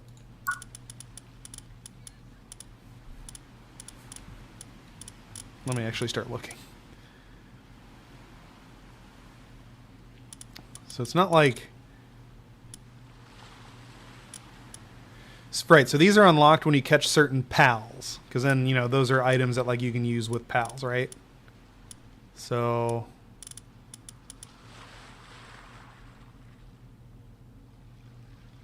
Where's the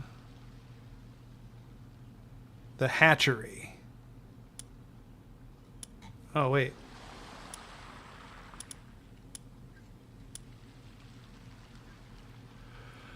Oh.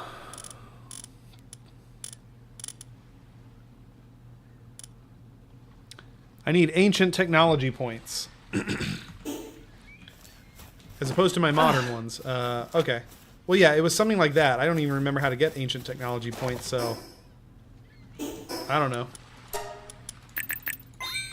But anyway. Yeah, eggs each take up a single space of inventory, so you have to make like a lot of chests if you start picking up every egg you find. I'm just not going to deal with it right now. Yeah. What? Come on.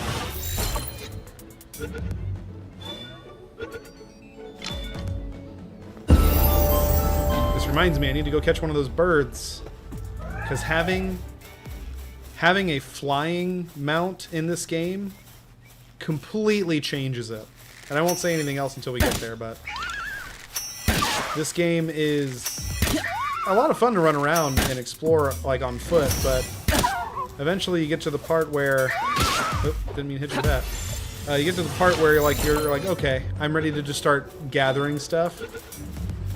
And having a flying pal is huge towards, like, just opening up the world a bit and making that so much more convenient. I got you.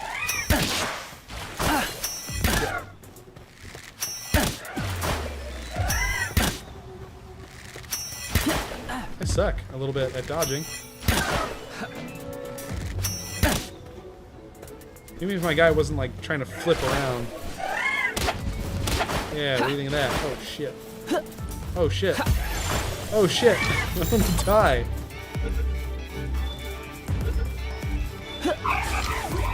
Get him.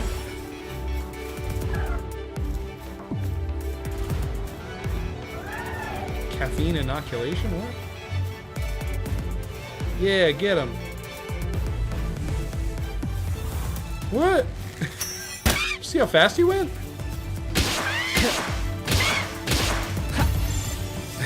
Is Depresso's special ability coffee? Because that's very topical and kind of funny, I'm not gonna lie.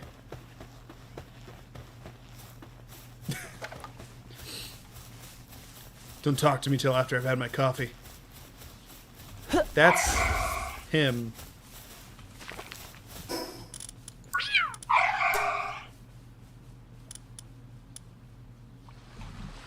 When activated, Depresso drinks a massive amount of energy drinks, causing its movement speed to increase.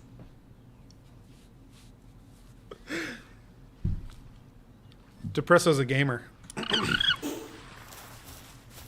That's the thing about this game, actually. I kind of thought, I was thinking of this like the whole time that I was playing. I was like, yeah, that's an aspect of the game that got really heavily discussed, is Palworld. Again, the tone is all over the place. It's very inconsistent tonally with the guns and everything.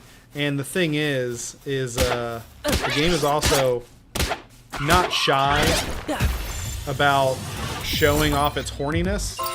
I was going to wait till we saw some of the thirst traps in this game to mention it, but Depresso here is a perfect example of, again, a thing about Palworld that I kind of respect a little bit, which is like, they're just sort of leaning into all of the unspoken, more adult themes of Pokemon. Pokemon, like, ostensibly has to kind of maintain a buttoned-up veneer, again, being a kid's property. Whereas Palworld's just like, I think it's Pal number 69 is a horny lizard lady who, like, sexually assaults people. Sure, fuck it. If I'm gonna drop one F-bomb on stream, this will be it. That's what they did. They just didn't care. Here is a pal that's just the horniest Pokemon, and we just straight up admit it. And that's great. Depresso is depressed and drinks coffee to make himself happy. Sure.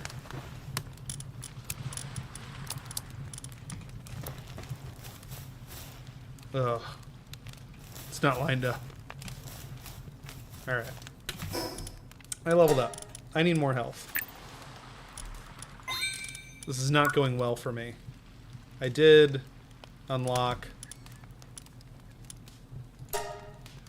Hot Spring. I remember being pretty useful. Oh, this was a very confusing and stupid design decision. If I recall correctly, they didn't want to program like ammo swapping, so you can see that you can research like fire arrows and poison arrows, and it is not worth it, because I mean, just keep going down and, you know, get the crossbow and then get the first gun and stuff, because like if you want to use these elemental arrows, you have to whip out like the specific bow that uses them. So you can't use poison arrows unless you use the bespoke poison bow for some reason. That ain't it. Anyway, I can also make an outfit. I recall needing to go into the desert earlier than going into any snowy area, so I'm going to make that one for now. And then, oh yeah, the pelt armor protects against cold a little bit, so I'm just going to do tropical outfit. Let's upgrade my drip a bit. I need cloth. I don't got it. Figures.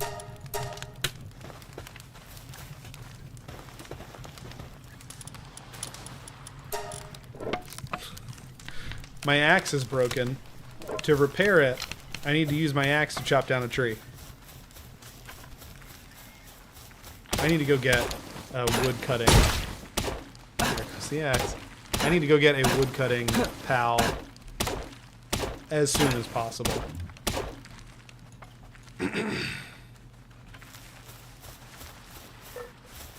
Soon as I came back to the base, the problems start again.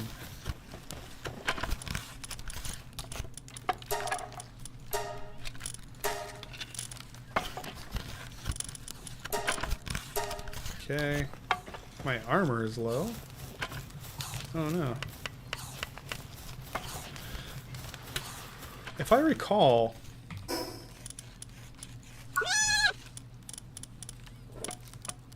can I...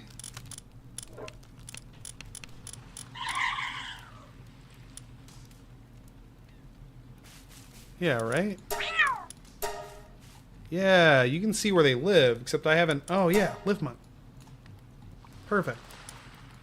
I need one of these guys, and they actually live nearby, and I need them because I need them to start chopping down my trees for me, because this sucks. I want to come back to my base and have all the wood I need.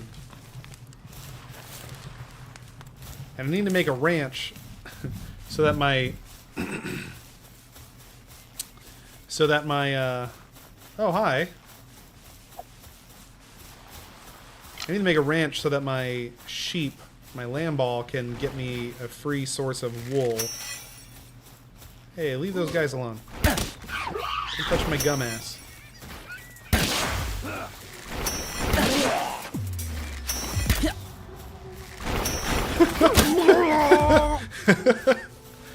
He just started sinking into the ground.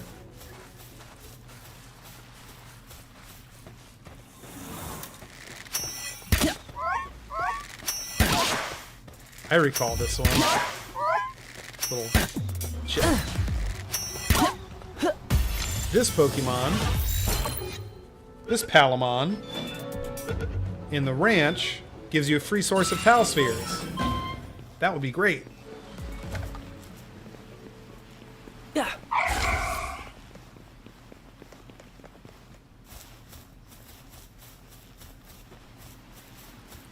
I don't see no lift monks. See, this is pretty cool. Look at this.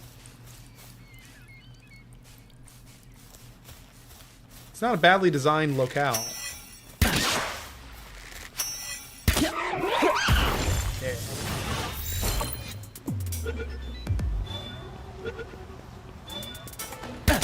Shit, not getting that one back.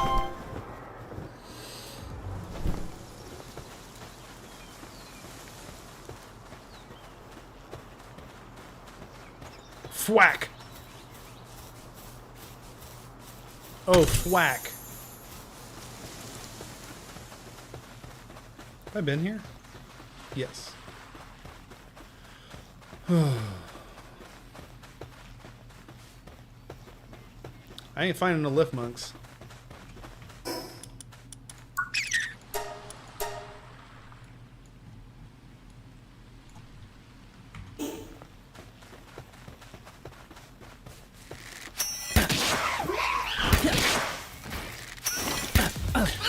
God damn it.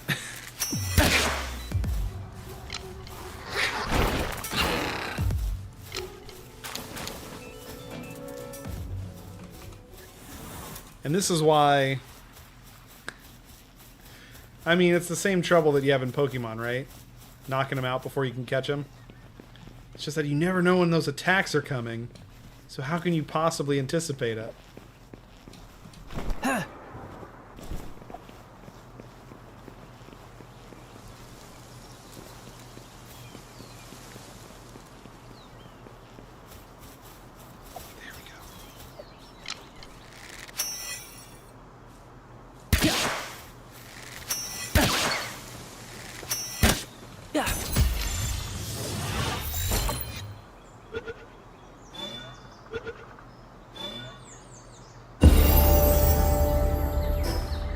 And I can teleport back home.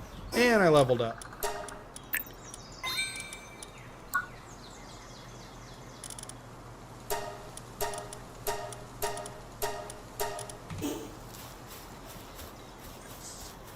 I'm actually going to call it here.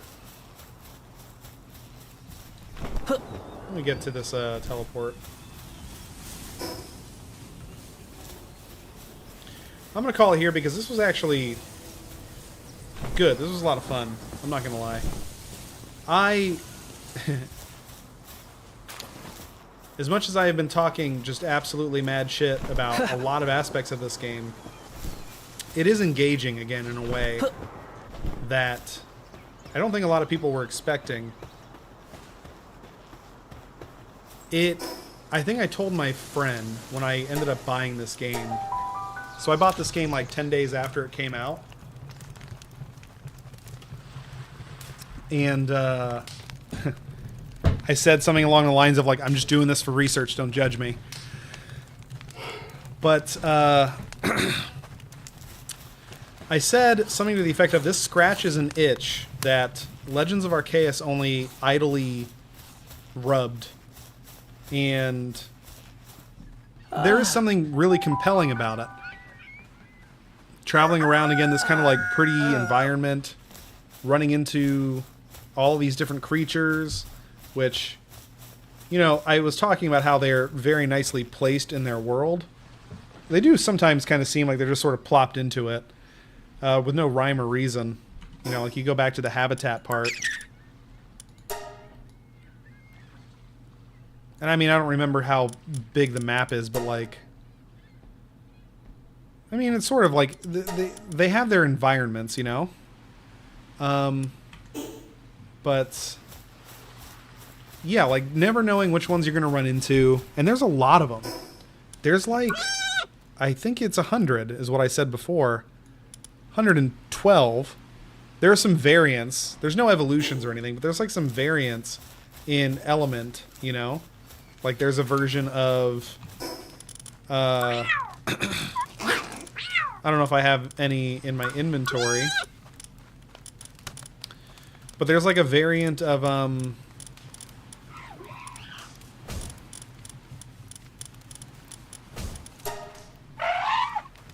yeah, like I remember there's an electric version of this guy somewhere. And you just never know which ones you're going to find, and like doing your best to capture the ones that you can, raising up a team, like teaching them moves. That stuff is all great, you know? Oh shit.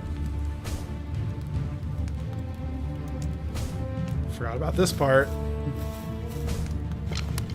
Starving pals. That sucks. Hey, what's up, dudes? Shit. Ooh, let's catch one. No.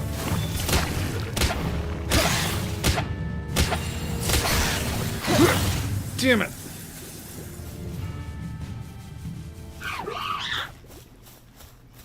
Forgot about the raids. Well, I can, yeah. Now that I remember that, that can make the base building aspect somewhat interesting.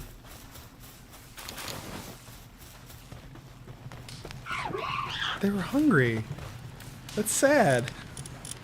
Starving pals. Anyway. But yeah, the gameplay loop of trying to fill out the PAL decks, like capturing everything that you can, like raising up your team and exploring, that's fun. The base building aspect is not for me. I would love to, again, just have Arceus, just a Pokemon game, right? Just stripped down the way that Arceus was. A lot of people actually complained about Sword and Shield not having the universal Pokédex, and basically what was going on with that, I don't think it was officially said as much, but you know, they were making the transition to like this full 3D, not that there weren't 3D games before, but like this full 3D environment where like these Pokemon were expected to have a full range of animations and like just be like, again, out in sort of an open environment. And so they pared down the amount of Pokemon that were in Sword and Shield. Like you can't even I also play Pokemon Go. Like if you have some Pokemon, you cannot transfer them into Sword and Shield. They literally do not exist in the game. People were upset about that. I was okay with it because it was still like, the game still hosts, I think, 500 something Pokemon in it. And I don't need it to be a huge quantity. Arceus was similar. It didn't have the full Pokédex, you know? It was much more slimmed down. Still a huge variety. And just in terms of the combat, like, they actually did a lot of really neat things in Arceus that slimmed down the combat. Pokemon games from Generation 1 through the most recent generation, which I think is 8, have just been bloating the mechanics of these turn-based games to include all this shit that like I played every Pokemon game from Red and Blue up through Emerald, which wasn't a huge run. That was generations 1 through 3, and then I stopped. I actually didn't play a Pokemon game again until black and white, and I didn't even beat that. I think I had black. And then I stopped again, and then I played Sword and Shield, and I beat that. And then I got Legends of Arceus, and I beat that, right? Coming back to Sword and Shield with, like, Gigantamax as a mechanic, in addition to all the other BS that they threw in over the years, over the generations, made my head spin. I was just like, I remember when, like, Pokemon didn't even have abilities, you know, or secret abilities, or you know, IVs and stuff like that. Arceus was pretty refreshing in that regard, and they added some, like, in my opinion, the best thing they added to the combat is in Arceus, and I don't recall if it was in Scarlet or Violet, because I didn't play Scarlet or Violet very much at all. But, like, you could, Pokemon could master a move, and then you could choose to either execute a move in just normally or in fast style, which does slightly less damage, but you kind of gain back the ability to, you know, potentially have a double turn, which is a whole nother thing to talk about, or strong style, where you do extra damage and lose a little bit of your speed advantage. And that's the thing, too. It played into this really neat feature. It was very similar to, like, Final Fantasy X was the first game I remember this in. It was like, it was turn-based combat, but there was a move order. And I don't know if this was the first game that did it, but you could see what your moves would do to the move order. So you could see, like, you know, Titus goes, then Lulu, then this enemy, and then Yuna goes, and then this enemy, and then back to Titus. And if depending on the move you use, you might, like, see your turn gets dropped down because that move has, like, a speed penalty. Or if you're doing a move with, like, a speed bonus, like, you'll see that, you know, you suddenly have an extra move again. It's hard to explain like that, but if you've played Legends of Arceus, it's the same thing. You see the order that you know, everybody is going in, and sometimes if your Pokemon is fast enough, like, you just get two turns in a row, and you could choose before you even use the move. If you want to do a move in fast style, you might get another move again. It was great, you know. Like, Legends of Arceus did a lot right, but it had so many failings, and then Game Freak just, like, abandoned it. I don't need DLC or anything for it, but, like, they literally just said, all right, this was a fun little one-off project, but, you know, back to the real games that the people really want. And then they released the biggest stinkers of their entire careers. Scarlet and Violet are, I think, the lowest reviewed Pokemon game of all time. And then Palworld comes out and just explodes in popularity, right? Everybody bought this game when it was released. I think they sold 9 million copies in the first 3 days. And then, like I said, by February 22nd, I believe, they sold 25 million. Which is absurd. You know? Again, Scarlet and Violet together sold 22. I don't think there was ever an official comment from the Pokemon Company or Game Freak about it. I don't think they said a single word about Palworld. But they had to. They have to see that. They have to see that Palworld came.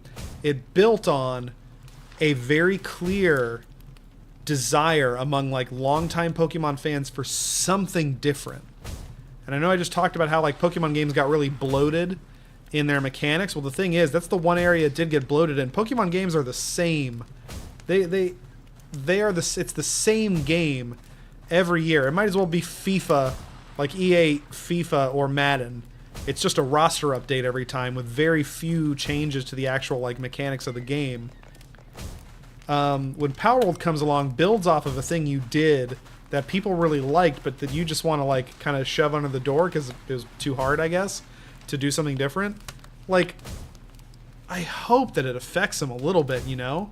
The impact there is ideally one that communicates the value of, like, change, of, like, trying something new, of risk. My guy's hungry. So am I, actually. I'm going to jump off here and eat in a moment. I don't have any food. Oh well. But, yeah, that's what one hopes. I am producing a a video, I guess like a video essay, that's kind of explaining all of this. I've been writing down notes for a while. I've been replaying these games because Palworld is on my computer, and I just put together this recording setup. I figured I would just stream it tonight, didn't advertise it anywhere, nobody joined. I've been talking to myself this entire time. But, you know, as I said, this is mostly for note-taking. I'm going to go back through this and kind of write down more of what I've discovered just myself. Either way, I never even introduced myself either. I'm C. Nice to meet you guys. And I am planning on streaming again tomorrow night. I don't know if I'm going to stream Palworld again. I think I need to like build up my endurance, my tolerance for this kind of gameplay again. But I will be streaming every Monday at 7:30 Central. Probably every other Tuesday, and then a couple other days during some weekends here and there. Either way, if you happen upon this recording, I really appreciate that you either scrubbed all the way through to the end to see how I closed everything off, or that you watched this entire time. Maybe you found it entertaining. Hopefully I'll see some other people joining the chat next time I'm streaming. It'll be a lot of fun to play some of these games and get to kind of just bounce ideas back and forth with anybody who wants to chat about them. So with that said, see you later.